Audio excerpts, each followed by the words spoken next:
tarikh mazahib al-fiqhiyya. Yanzu shin ka kame cewa ku mazhabin malikiya ko kuwa ka ce kai ba malikiya ba, wanga duka maganganu ne da ya kasance bai kai a ce kuwa a kai ba.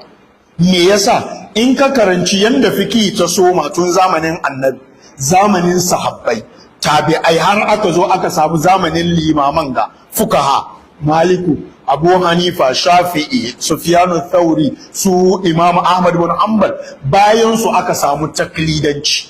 Me ya haifar da taklidanci? A kama malami guda ana bin shi sabida maslaha, domin an samu malumma na fatawan barna, sa'annan shugabanni na fatawan barna, shaka ce yanzu a kulle kofan ijtihad, ko me da ya faru a koma mai Malik ya fadi shi yayi aiki da shi.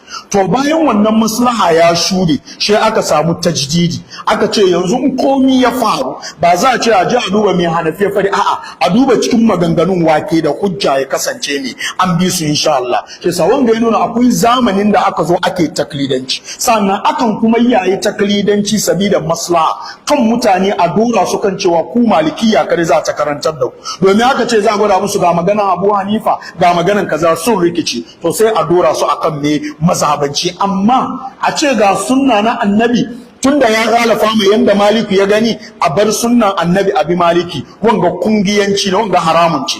Muna ganewa in ka karanci asbab ikhtilaf mazahib al-fiqhiyya, me ya sabbaba sabani sakankanin malum manga, ana ganewa. Nayi dogon bayani da muke sharhin akhtaul musalli, in ka je ka bibi kaga wanga magana ma shi ma ba abu ne da yace ayi sabani ba. Akwai lokacin da za a aje maganan Malik, hatta mazhabin malikiya karan kansu suna sabani sakankanin su. Ashe wanga ya nuna ana bin alqur'ani ne da sunna, amma fahimtan wa'anga mutane in aka ga hadisi shi a jaruwa mai Malik ya fadi, mai Abu Hanifa ya fadi, mai wani ya fadi, shi a jama'a maganganun shi a ga wake kusa da daidai shi a bi. Lokacin ba an ci mutuncin Maliku ba, me aka bi? An bi hujja, domin shi ma Maliku mazhabinsa kenan. Sannan ka ji an ce wanga mazhabi, ba wai Malikun ya dibiya kanshi ya ce ga wani addini ne a bibo, a'a yanda shi yake bi ya fahimci me alkur'ani da sunna, anyan nan shine mazhabi. Shi sa bai yi azabi mazhabi kwaya guda a ce ana bi.